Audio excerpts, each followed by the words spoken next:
नहीं मान रहे हैं ट्रंप। अमेरिका ने लगातार 12वें दिन फिर किया है हमला, तो गुस्से में बोला ईरान आंख के बदले आंख। नमस्कार, आप देख रहे हैं न्यूज़ 18। मैं हूं आपके साथ श्रुति श्रीवास्तव। अमेरिका और ईरान के बीच तनाव लगातार गहराता जा रहा है। बुधवार को अमेरिकी सेना ने लगातार 12वें रात ईरान पर हवाई हमले किए। सीजफायर समझौता टूटने के बाद दोनों देशों के बीच टकराव और तेज हो गया है। इस बीच ईरान ने चेतावनी दी है कि यदि उसकी ऊर्जा और आर्थिक ढांचे पर हमला हुआ तो वह क्षेत्र के तेल, गैस, बिजली और अन्य महत्वपूर्ण ठिकानों को निशाना बनाएगा। बढ़ते तनाव के कारण दुनिया के दो सबसे अहम समुद्री व्यापारिक मार्ग स्ट्रेट ऑफ हॉर्मुज और स्ट्रेट ऑफ बाब अल मंदेब की सुरक्षा को लेकर भी चिंता बढ़ गई है। अमेरिकी सेंट्रल कमांड ने बताया है कि ताज़ा हमले राष्ट्रपति डोनाल्ड ट्रंप के निर्देश पर किए गए। सेंटकॉम के अनुसार इन हमलों का उद्देश्य ईरान की उस क्षमता को कमजोर करना है जिससे वह क्षेत्रीय समुद्री मार्गों से गुजरने वाले व्यावसायिक जहाजों और नागरिक नौवहन को खतरा पहुंचा सके। सेंटकॉम ने बयान में कहा है कि यह अभियान तब तक जारी रहेगा जब तक ईरान की समुद्री मार्गों को बाधित करने की क्षमता को और कमजोर नहीं कर दिया जाता। ईरान ने चेतावनी दी है कि यदि अमेरिका ने उसके बुनियादी ढांचे पर हमला किया तो जवाब में क्षेत्र के तेल, गैस, बिजली और आर्थिक प्रतिष्ठानों को निशाना बनाया जाएगा। ईरान के विदेश मंत्री अब्बास अराक्ची ने सोशल मीडिया प्लेटफॉर्म एक्स पर लिखा, हमारी रक्षा नीति बिल्कुल स्पष्ट है, आंख के बदले आंख। ईरान या उसके बुनियादी ढांचे पर किसी भी तरह का हमला हुआ तो उसका शक्तिशाली और निर्णायक जवाब दिया जाएगा।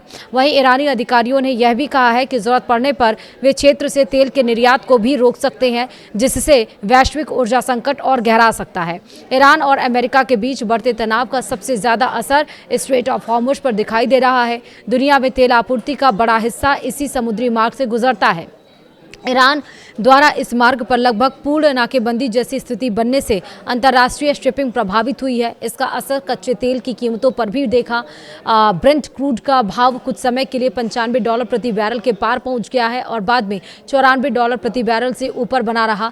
ईंधन आपूर्ति को लेकर भी वैश्विक स्तर पर चिंता बढ़ गई है। वहीं अमेरिका का कहना है कि यदि ईरान को इस समुद्री मार्ग पर नियंत्रण मिल जाता है तो यह वैश्विक व्यापार और सुरक्षा के लिए खतरनाक उदाहरण साबित होगा।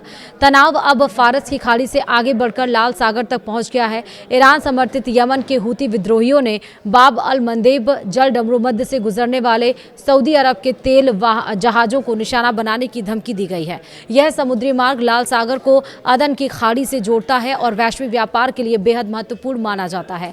हूती विद्रोहियों की धमकी के बाद से 5 तेल टैंकरों ने लाल सागर में अपना रास्ता बदल दिया है। सऊदी अरब भी अब अपने तेल टैंकरों को वैकल्पिक मार्गों से भेज रहा है, जिससे यात्रा का समय और परिवहन लागत दोनों बढ़ गए हैं। अधिकारियों का कहना है कि यदि बाब अल मंदेब जल डमरूमध्य में भी व्यवधान पैदा हुआ तो वैश्विक शिपिंग और ऊर्जा आपूर्ति पर बड़ा असर पड़ सकता है। वहीं ताजा सैन्य कार्रवाई जून में हुई संघर्ष विराम समझौते के टूटने के बाद शुरू हुई। सीजफायर खत्म होने के बाद अमेरिका ने ईरान के विभिन्न हिस्सों में हमले तेज कर दिए हैं।